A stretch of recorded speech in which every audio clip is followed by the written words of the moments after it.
안녕하세요. 테크 크리에이터 꿀단지 PD입니다. 2020년에 다양한 스마트폰이 출시됐었고 2021년에도 더 다양한 스마트폰이 출시될 텐데요. 갤럭시 S2를 시작으로 어떤 스마트폰이 언제 공식 출시될지 프리미엄 스마트폰을 중심으로 해서 정리를 해보겠습니다. 2021년 플래그십 스마트폰의 시작은 갤럭시 S21, 갤럭시 S21 플러스, 갤럭시 S21 울트라입니다.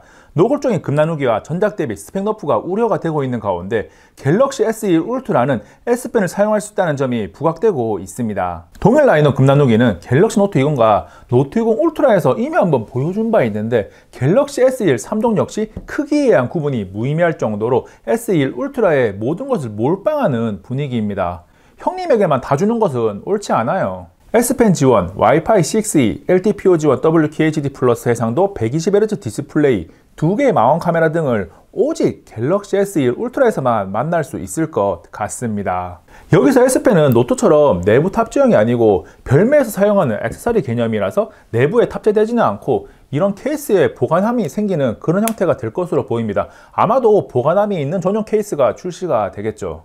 그리고 스펙 너프는 갤럭시 S20 FE에 싸구려 진동 모터를 넣었던 것처럼 구형 부품을 넣을 것이라는 루머가 있고 원가 절감을 위해서 스피커 역시 과거로 돌아가서 구형 부품을 사용할 것이라는 이야기가 흘러나오고 있습니다. 또한 갤럭시 S21과 S21 플러스는 급나누기의 역량으로 FHD 해상도 디스플레이, 8GB 램, 플라스틱 후면 등 플래그십이라고 하기에는 많이 부족해 보이는 모습입니다. 그 밖에 충전을 위한 전원 어댑터와 이어폰은 넣어주지 않는데 갤럭시 S21 울트라 모델에만 25W 고속 충전이 가능한 어댑터를 넣어준다는 소식이 있습니다. 그나마 사전 예약 구매 고객에게는 갤럭시 버즈 프로를 사은품으로 제공한다는 이야기가 있으니까 이어폰이 들어가지 않은 것은 초기 구매자들에게는 그다지 신경 쓰이는 부분은 아닐 거예요.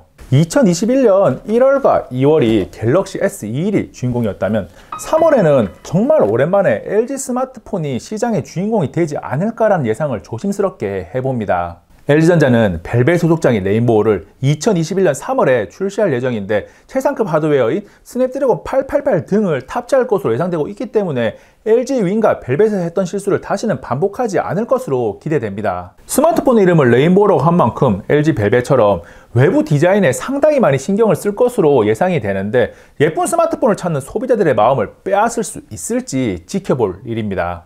LG전자는 상소문 에디션이라고 불리는 롤러블 스마트폰을 내부적으로 테스트 중에 있는데 결과가 좋아서 모두가 예상하고 있는 2021년 3월에 이상 없이 선보일 수만 있다면 공개부터 출시까지 이어갈 예정이고 그렇게 되면 LG 레인보우는 출시 시기가 5월에서 6월까지 밀릴 수 있습니다. 즉 2021년에 LG 스마트폰은 3월 롤러블, 5, 6월 레인보우 또는 3월 레인보우, 6월 롤러블 폰 출시가 예상되고 있는데 많은 분들이 예상하듯이 전자일 가능성이 더 높습니다. 2021년 4월에는 삼성전자가 상대적으로 저렴한 보급형 폴더블 폰을 포함해서 총 3종의 스마트폰을 공개할 예정입니다. 2020년 9월에 출시된 갤럭시 Z 폴드2와 2021년 7, 8월 출시 예정인 갤럭시 Z 폴드3 사이에 보급형 모델인 갤럭시 Z 폴드 에센셜 또는 갤럭시 Z 폴드 라이트라는 이름으로 나오는데 AP, 카메라 등의 하드웨어 스펙을 낮추고 전면 디스플레이를 알림 확인용 정도로 크기를 확 줄이면서 가격을 낮출 것으로 예상됩니다. 그리고 갤럭시 Z 플립 2 이종이 함께 나오는데 1세대에서처럼 LTE와 5G로 통신 방식을 나누지는 않고 5G로 나오고 하드웨어 스펙을 다르게 해서 일반 모델과 보급형 모델을 구분할 것으로 예상되고 있습니다. 이에 따른 네이밍은 아직 알려진 바가 전혀 없는데 갤럭시 Z 플립 2, 갤럭시 Z 플립 2 울트라 또는 갤럭시 Z 플립 2E, 갤럭시 Z 플립 2가 될 것으로 예상되고 있습니다. 삼성전자는 스마트폰 라인업이 다양해지면서 분기별로 신제품을 출시하는 전략을 구사하고 있는데 3분기인 7, 8월에는 갤럭시 노트 21과 갤럭시 Z 폴드 3가 출시될 예정입니다. 갤럭시 노트 21 단종에 대한 이야기가 꽤나 오래전부터 흘러나오긴 했지만 삼성전자는 S펜의 경험을 다른 제품군으로 확대하면서 노트 21 출시 계획도 가지고 있음을 공식화했습니다. 단지 갤럭시 노트 10이나 노트 20처럼 복수 모델이 아니라 갤럭시 노트 21 딱 하나만 나오고 함께 등장하는 갤럭시 Z 폴드 3에 내부 탑재형으로 S펜이 들어가면서 사실상 S펜을 내부 탑재해서 사용할 수 있는 2종의 스마트폰이 등장하는 거죠. 바 형태의 갤럭시 노트 21과 폴더블 폰인 갤럭시 Z 폴드 3가 모두 내부 탑재형으로 S펜을 지원하더라도 디스플레이 크기나 가격대에서 타겟층이 완전히 다르기 때문에 두 모델 모두 충분한 경쟁력을 갖출 수 있을 것이라고 삼성전자는 판단한 듯 합니다. 갤럭시 폴드에 이어서 갤럭시 Z 폴드2까지 폴더블 스마트폰을 메인폰으로 사용하고 있는 입장에서 이 폴더블 폰에 S펜이 더해진다는 것은 정말 많이 기대되는 부분입니다. 여름의 끝자락인 9월에는 새로운 아이폰이 등장합니다.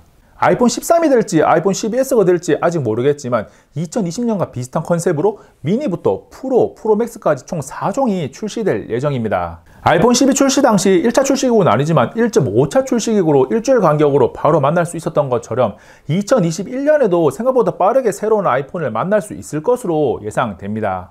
새로운 아이폰까지 출시되고 나면 2021년에 등장할 것으로 예상되는 굵직한 스마트폰은 모두 나오게 되는데 삼성전자는 4분기에 한 번 더 고삐를 당기기 위해서 10월 정도에 갤럭시 S21 FE를 출시할 것으로 예상되고 있습니다.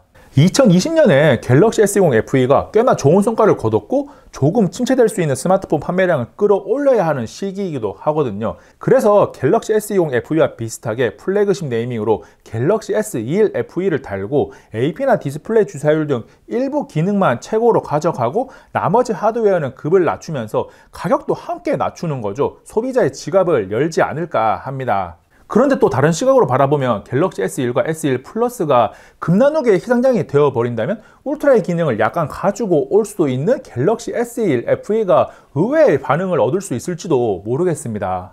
1월 갤럭시 S2를 시작으로 10월 갤럭시 S1 FE까지 출시 시기와 대략적인 특징을 정리를 해봤는데 아이폰 보급형 모델과 삼성 롤러블폰 이야기는 하지 않았습니다. 아이폰 SE 3세대 또는 아이폰 SE 플러스 등의 모델명이 거론되고 있긴 한데 지금까지 애플의 스마트폰 출시 주기를 고려하면 2021년은 아니다라고 판단했습니다. 그리고 삼성 롤러블폰은 내부적으로 개발과 테스트를 계속 진행하고 있기는 한데 폴더블폰 시장을 선점한 가운데 2021년에는 다른 기업들이 따라오지 못하게 완전히 폴더블 시장을 장악을 해야 하기에 롤러블폰까지 영역을 확대하지는 않을 겁니다. 한 가지 변수는 LG 롤러블폰에 대한 시장 반응이 기대 이상으로 굉장히 뜨거워지는 것인데 그렇게 되면 삼성전자는 2021년이 끝나기 전 한 12월 정도에 롤러블폰을 공개만 살짝 하고 2022년 초에 롤러블폰을 바로 출시할지도 모르겠습니다. 이번 영상에서 정리한 2021년 플래그십 스마트폰들의 출시 로드맵은 예상치이기 때문에 일정이 어느 정도 변경될 수는 있다는 것을 말씀을 드리면서 저는 이만 물러갑니다. 다음에 또 만나요. 안녕. 여러분 새해 복 많이 받으세요. 여기 있는 꿀단지 누르시면 정말 복 많이 받을 수 있을 거예요. 꿀단지 PD 영상도 보고 복도 많이 받고 일석이조인 거죠. 여기 있는 영상도 한번 보세요. 정말 열심히 만든 영상이고요. 이 영상 최신 영상인데 정말 따끈따끈한 영상입니다. 흥미로워요.